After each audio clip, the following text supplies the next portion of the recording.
ಚರ್ಚೆ ಮಾಡಿ ಆನಂತರ ತೀರ್ಮಾನ ತಗೊಳ್ತೇವೆ. ಎಕ್ಸಾಮ್ಗೆ ಇನ್ನು ಒಂದು ತಿಂಗಳಿದೆ ಸರ್. ಮಾಡ್ತೇವೆ. ಒಂದು ತಿಂಗಳು ಭಾಳ ದೊಡ್ಡ ಸಮಯನೇ. ದೆಹಲಿ ಹೋಗೋದೇನಾದ್ರು ತಾವೇನಾದ್ರು ಹೋಗ್ತಿದ್ರೆ ಕರ್ನಾಟಕ ಬೋರ್ಡ್ ಉದ್ಘಾಟನೆಗೆ ಕರೆದ್ರೆ ಹೋಗ್ತೀವಿ. ನಾನೇ ಫೌಂಡೇಶನ್ ಹಾಕಿದ್ದು ಡೆಪ್ಟಿ CM ಆಗಿದ್ದಾಗ. ಅವ್ರು ಕರೆದ್ರೆ ಹೋಗ್ತೇನೆ, ಕರೀದೇ ಇದ್ರೆ ಹೆಂಗೆ ಹೋಗೋದು? ಹೈಕಮಾಂಡ್ ನಾಯಕರನ್ನು ಭೇಟಿ ಆಗ್ತಾರೆ ಪರಮೇಶ್ವರ್ ಸರ್, ಹಿರಿಯ ಸಚಿವರು ಅಂತ ಟಾಕ್ ನಡೀತಾ ಇದೆ ಸರ್. ಗೊತ್ತಿಲ್ಲಪ್ಪ ಯಾರು ಇದನ್ನೆಲ್ಲ ಪ್ಲಾಂಟ್ ಮಾಡ್ತಾರೆ ಅಂತ ನನಗೆ ಗೊತ್ತಿಲ್ಲ. ನನ್ನ ಲೀಡರ್ಶಿಪ್ಪಲ್ಲಿ ಸಚಿವರುಗಳು ಡೆಲ್ಲಿಗೆ ಹೋಗಿ ಹೈಕಮಾಂಡ್ ಮೀಟ್ ಮಾಡ್ತಾರೆ ಅಂತೆಲ್ಲ ನೀವು ಹಾಕ್ಕೊಂಡು ಹೊಡಿತಾ ಇದ್ದೀರಾ. ನನಗೆ ಗೊತ್ತಿಲ್ಲ ಅದು ಯಾರು ಹೇಳಿದ್ರೋ ಗೊತ್ತಿಲ್ಲ.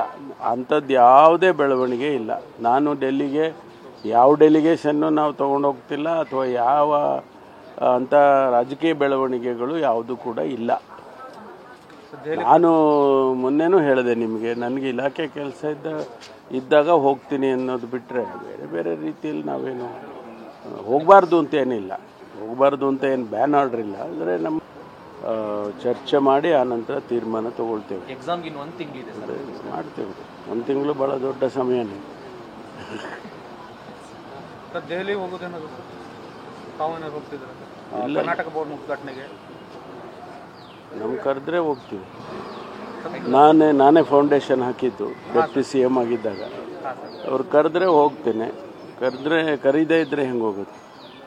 ಹೈಕಮಾಂಡ್ ನಾಯಕರನ್ನು ಭೇಟಿ ಆಗ್ತಾರೆ ಪರಮೇಶ್ವರ್ ಸರ್, ಹಿರಿಯ ಸಚಿವರು ಅಂತ ಟಾಕ್ ನಡೀತಾ ಇದೆ ಸರ್.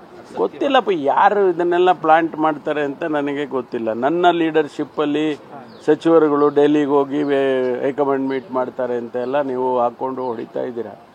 ನನಗೆ ಗೊತ್ತಿಲ್ಲ ಅದು ಯಾರು ಹೇಳಿದ್ರೋ ಗೊತ್ತಿಲ್ಲ. ಅಂಥದ್ದು ಯಾವುದೇ ಬೆಳವಣಿಗೆ ಇಲ್ಲ.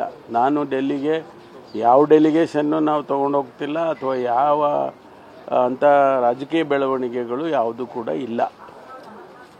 ನಾನು ಮೊನ್ನೆನೂ ಹೇಳಿದೆ ನಿಮಗೆ, ನನಗೆ ಇಲಾಖೆ ಕೆಲಸ ಇದ್ದಾಗ ಹೋಗ್ತೀನಿ ಅನ್ನೋದು ಬಿಟ್ಟರೆ ಬೇರೆ ರೀತಿಯಲ್ಲಿ ನಾವೇನು ಹೋಗಬಾರ್ದು ಅಂತ ಏನಿಲ್ಲ. ಹೋಗಬಾರ್ದು ಅಂತ ಏನು ಬ್ಯಾನ್ ಆರ್ಡ್ರ್ ಇಲ್ಲ. ಅಂದರೆ ನಮ್ಮ